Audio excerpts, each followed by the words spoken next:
नमस्कार, स्वागत है आपका न्यूज स्टेट पर। मैं हूं आपके साथ आदर्श तिवारी। भोपाल गैस त्रासदी को 38 बरस हो चुके हैं। कहने को तो हादसे की उस काली रात के करीब 4 दशक होने को हैं, लेकिन आज भी इस त्रासदी का दंश हजारों लोग झेल रहे हैं। देखिए भोपाल से हमारी खास रिपोर्ट।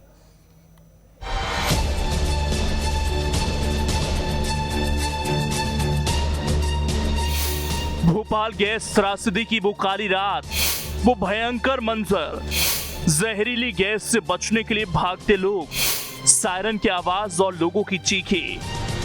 आज भी जब यूनियन कार्बाइड कॉरपोरेशन फैक्ट्री में आप पहुंचते हैं तो ये सारी तस्वीरें आपकी आंखों के सामने आ जाती हैं।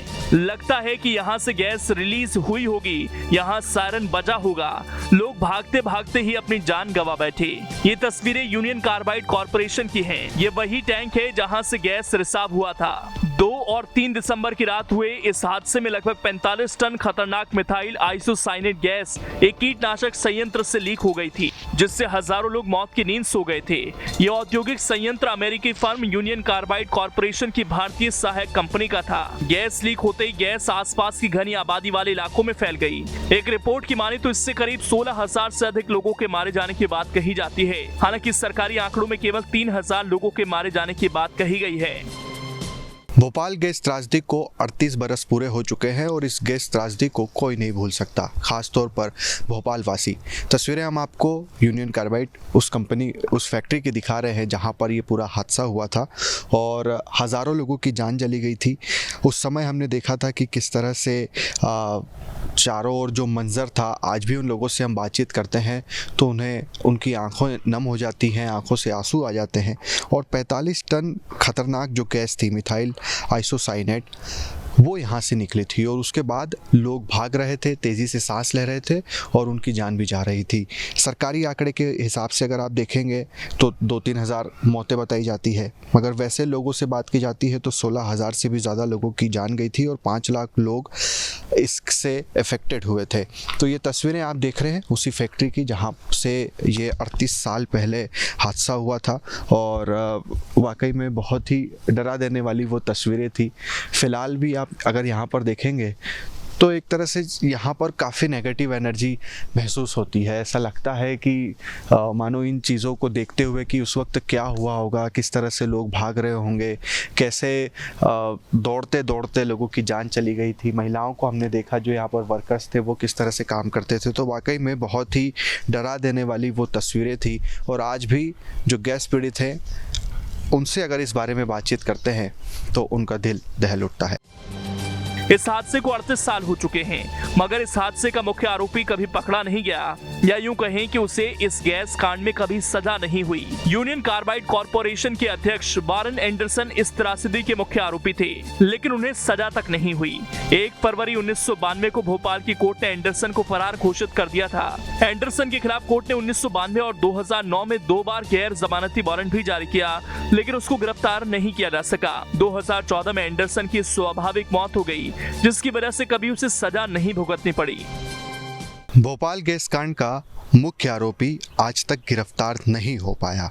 सबसे बड़ा सवाल यही है और जो गैस पीड़ित हैं वो लगातार इस बात को लेकर संघर्ष भी करते रहे कि आखिरकार कब एंडरसन की गिरफ्तारी होगी। ये तस्वीरें आप यूनियन कार्बाइड उस फैक्ट्री की ही देख रहे हैं जब 2 और 3 दिसंबर 1984 की उस रात को कितना भयानक मंजर रहा होगा। मगर यूनियन कार्बाइड कॉरपोरेशन का जो अध्यक्ष, जो प्रेसिडेंट थे, वारन एंडरसन, इस पूरी त्रासदी का मुख्य आरोपी था और आज तक उसे सज़ा नहीं हुई। 1 फरवरी 1992 को भोपाल की कोर्ट ने एंडरसन को फरार घोषित कर दिया था। एंडरसन की अगर बात की जाए तो कोर्ट ने 1992 और 2009 में 2 बार गैर जमानती वारंट भी जारी किया, मगर उसकी गिरफ्तारी नहीं हो सकी और 2014 में एंडरसन की स्वाभाविक ही मौत हो गई। इसके चलते कभी भी एंडरसन को इस त्रासदी की सज़ा नहीं भुगतनी पड़ी। तो कुल मिलाकर आप कहें कि जो मुख्य आरोपी था एंडरसन भोपाल गैस त्रासदी का, उससे जीवन भर इस त्रासदी की जिसमें हज़ारों लोगों की जान चली गई थी उसकी सज़ा नहीं मिल पाई। भले ही लोग कहें कि ये हादसा तो पुराना हो चुका है, अब तो दशकों बीत चुके हैं। इन तस्वीरों को देखिए, ये दो बच्चे विशाल और अमन अब भी गैस त्रासदी का दंश झेल रहे हैं। दोनों चल फिर नहीं सकते, यहाँ तक कि खुद अपने हाथों से पानी भी नहीं पी सकते। माता पिता गैस पीड़ित थे। 2001 में जब बच्चे हुए तो डॉक्टर ने कहा कि ये तो जेनेटिक है, जहरीले पानी के कारण बच्चों का बुरा हाल है। भोपाल गैस त्रासदी को कहने को तो 38 बरस बीत चुके हैं, लोगों को अब फर्क भी नहीं पड़ता। लोगों से बातचीत अगर करते हैं तो लोग कहते हैं कि अब तो पुरानी बात है, लोग भूल चुके हैं। मगर कुछ लोग ऐसे हैं जिन्होंने गैस त्रासदी को झेला, वो कभी इसे ज़िंदगी में नहीं भूल सकते। और एक ऐसी ही तस्वीर दिखा रहे हैं जो कभी भी नहीं भूल सकते और हमेशा गैस त्रासदी की याद दिलाती है कि अगर भोपाल की वो गैस त्रासदी नहीं हुई होती तो आज उनके बच्चे पूरी तरह से स्वस्थ होते, आम बच्चों की तरह वो भी खेल रहे होते, गा रहे होते, झूम रहे होते। अमन और विकास, इन दोनों का ही जन्म 2001-2002 में हुआ और चूँकि माता पिता गैस पीड़ित थे तो उस गैस का प्रभाव कुछ इस तरह का था या दुष्प्रभाव इस तरह का था कि जब वो पैदा हुए तो जन्म से ही ऐसे हैं। कई अस्पतालों में उनका इलाज भी करवाया गया, रिसर्च भी हुआ और जो ज्योतिष भी या जो बाबा लोग भी दावा करते हैं कि हम आपको ठीक कर देंगे, पैरालिसिस ठीक कर देंगे, वो सब जगह भी उनके पेरेंट्स हुआ है मगर उसका कोई फ़र्क देखने को नहीं मिला। आपसे बात करते हैं, आप बताइए कि ये कब हुए और उस रात के बारे में भी हम आपसे जानना चाहेंगे। जी, मेरा नाम संजय यादव है। उस रात हम लोग सो रहे थे और कई चिल्लाने की आवाज़ आई कि गैस निकला, गैस निकला। हमने बाहर आकर देखा तो ऐसा धुआं सा गुब्बारा हो गया था, जैसे आसमान वाइट वाइट हो गया था, जैसे ओस गिर रही हो, लेकिन आँखों में जलन, गले में खराश और ऐसा महसूस हुआ। तो कई लोगों को देखा हमने भागते हुए, कई लोग कह रहे हैं भागो गैस निकल गई, भागो गैस निकल गई।